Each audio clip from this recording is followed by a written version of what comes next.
Buenas tardes, profesor. El día de hoy voy a presentar el resumen del libro Padre Rico, Padre Pobre. En esta oportunidad he tenido el agrado de presentar este resumen que ha sido un poco complejo a través de leer el libro y buscar una información adicional, pero que al final de cuentas pude realizar el resumen.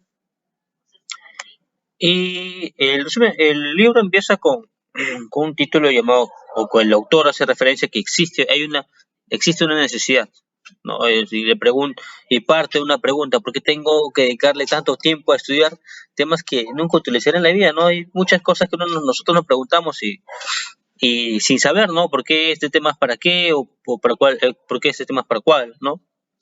También nos indica que la buena educación no garantiza el éxito, ¿no? No siempre tener una buena educación o buenas calificaciones nos garantiza conseguir un empleo, ¿no? Y sobre todo también que existen reglas sobre el dinero, de acuerdo con las cuales los ricos utilizan estas reglas, ¿no? Para hacerse ricos también, ¿no?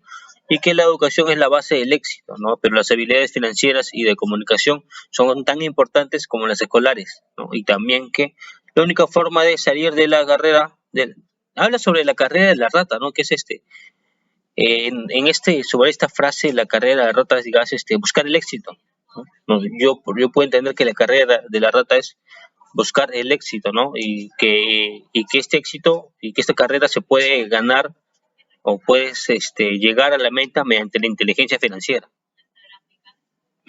A continuación, el autor del libro nos da también, nos propone, ¿no? Sobre qué es el padre rico y qué se refiere al padre rico y qué se refiere al padre pobre, ¿no? En esa oportunidad nos dice: las personas que crean sus vidas a partir de pensamientos. Su padre pobre no era pobre, la cantidad de dinero que obtenía. Bueno, su padre pobre no era pobre por la cantidad de dinero que obtenía, sino por sus acciones e ideas. Nos da a entender que el padre pobre es pobre por sus acciones o sus ideas que tenía, ¿no? Ya que vemos un cuadro comparativo sobre padre rico y padre pobre, ¿no? De respecto al padre pobre con respecto al padre rico, que el padre pobre es inteligente, ha estudiado, es universitario, tiene un doctorado, tiene especializaciones. El padre rico nunca finalizó la educación secundaria, ¿no? ¿Qué más nos indica del padre pobre que nos da como ejemplos? Tuvo problemas económicos en toda su vida, ¿no?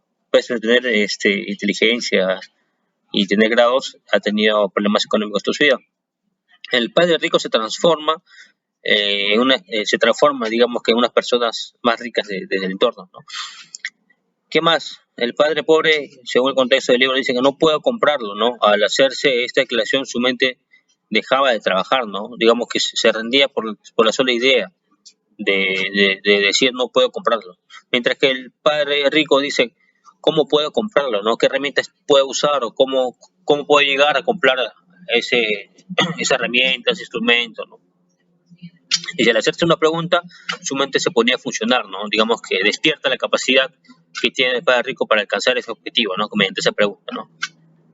Y además nos indica: consideraba que la casa es la mayor inversión y el principio activo, ¿no? O sea que el padre pobre se enfoca en tener la casa como mayor inversión y que es su principal activo. ¿Qué más? El padre rico considera que la casa es un pasivo, claro. Bueno, el padre rico tiene la idea de que el casa es un pasivo porque no genera ingresos, más bien genera gastos, ¿no? ¿Qué más nos indica sobre el padre pobre? Que pagaba sus cuentas lo antes posible, ¿no? Trataba de pagar sus cuentas lo antes posible. Mientras que el padre rico decía: pagaba sus cuentas lo más tarde posible, ¿no? También, ¿qué más nos dice sobre el padre pobre? Aconseja, según que yo sé que aconsejaba que yo sé que estudiar mucho, adquirir un título universitario y un buen empleo para obtener dinero, ¿no? Y el padre rico que le aconsejaba a Kiyosaki, el autor del libro, a educarse para ser rico y para entender cómo funciona el dinero, ¿no? Ahí vemos dos ideas distintas que tienen en torno a la educación, ¿no? O a dónde enfocarse. Según el padre pobre, prohibía dialogar sobre dinero en la cena, no le gustaba hablar de dinero en la cena del padre pobre, mientras que el padre rico alentaba a hablar sobre negocios y dinero en la cena, ¿no? Ya le enfocaba desde temprana edad, digamos, ¿no? O tenía ya un tema de conversación, el tema de buscar, de generar dinero, generar ingresos, mientras que el pobre no, tenía, digamos, una visión nula con respecto a hablar de ese tema. En cuanto al dinero, el padre pobre que decía, no arriesgues, véalo segura, ¿no? Le aconsejaba no arriesgarse, ¿no? No arriesgarse, mientras que el padre rico que decía, aprender a manejar el riesgo, ¿no? Aprender porque entre el riesgo se obtienen las ganancias, ¿no? Si no arriesgamos, no ganamos, como dice la frase. ¿Qué más dice el padre pobre? Digamos, trabaja para ganar dinero, es lo que indica, es lo que nos va a entender el padre pobre.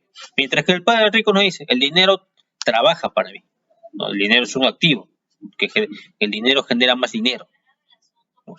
Continuamos con el siguiente capítulo. ¿Qué nos dice?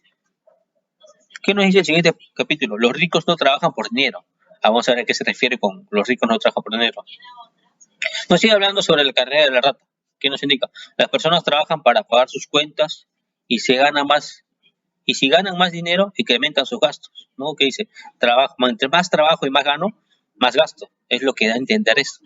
A ver qué más nos dice Kiyosaki sobre Sobra, en el capítulo Los ricos no trabajan por dinero.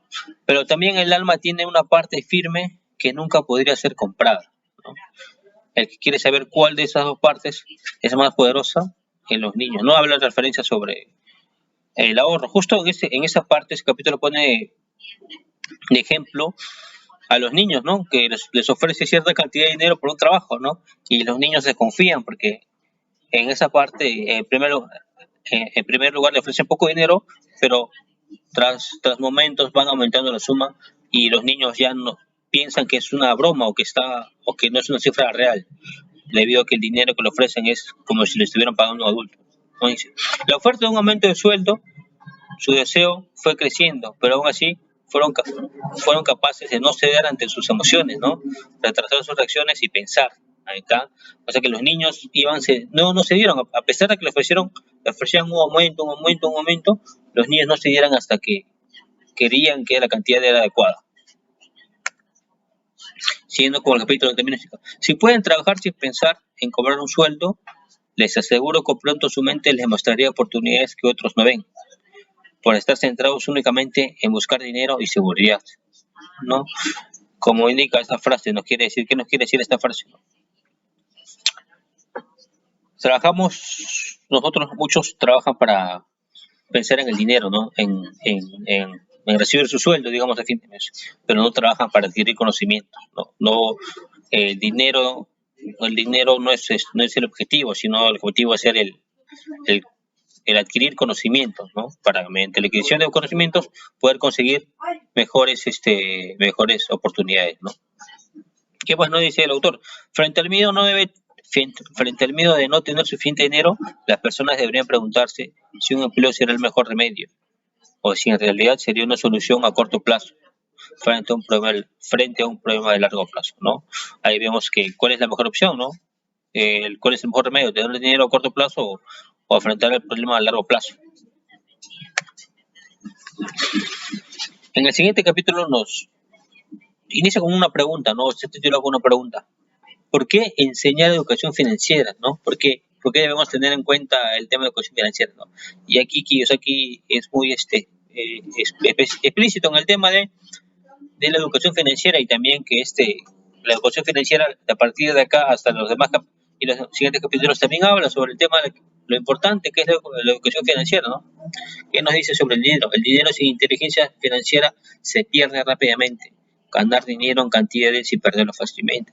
Justo en esta oración nos habla sobre el camino puso el ejemplo de los futbolistas, ¿no? El futbolista genera ingresos en cantidades y mientras más gana, más gasta, más fácil se le va el dinero, ¿no? Gana montones, se gasta montones y así él no tiene una buena gestión financiera, ¿no? Solo que más recibe, más gasta y no tiene una adecuada gestión financiera. ¿Qué más dice Kiyosaki? Lo importante en la vida no es cuánto dinero ganas, sino cuánto dinero conservas. Seguimos con el ejemplo del futbolista, ¿no? ¿Cuánto dinero te queda? Lo que también me hace recordar una siempre pregunta que me decían, ¿cuánto ganas y cuánto dinero te sobra el fin de mes, o cuánto es la capacidad de ahorro que puedes tener, cuánto conservas ese dinero. Si bien uno puede ganar una cantidad de dinero grande, pero la realidad es cuánto te queda al final, ¿no? Ahí ves cuánto dinero puedes conservas, ¿no? Qué gestión de, cómo estás manejando la gestión de tu dinero. ¿Qué más nos dice? ¿Qué es una aptitud financiera? También parte importante que nos habla que dice aquí. ¿Qué hacer con el dinero una vez ganado? ¿Cómo evitar que los demás se lo quiten? ¿Cuánto tiempo conservarlo? ¿Y cómo hacer trabajar ese dinero para usted, ¿no? Ya vemos acá que nos está enseñando el tema, ya nos inicia con un tema sobre un concepto de aptitud financiera, ¿no? ¿Qué hacer? ¿Cómo hacer? ¿Cuánto tiempo conservar el dinero, ¿no? ¿Cómo generar más ingresos? ¿Qué hacer? ¿Cómo hacer trabajar?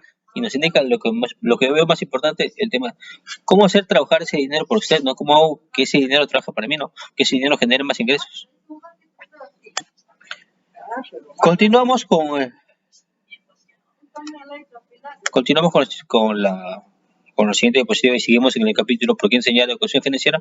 Y vamos que aquí nos enseña 4 puntos, ¿no? Que debemos enfocar, ¿no? Especifica 4 puntos que nosotros debemos aprender. El primero, ¿quién dice? Los ricos adquieren activos, como saben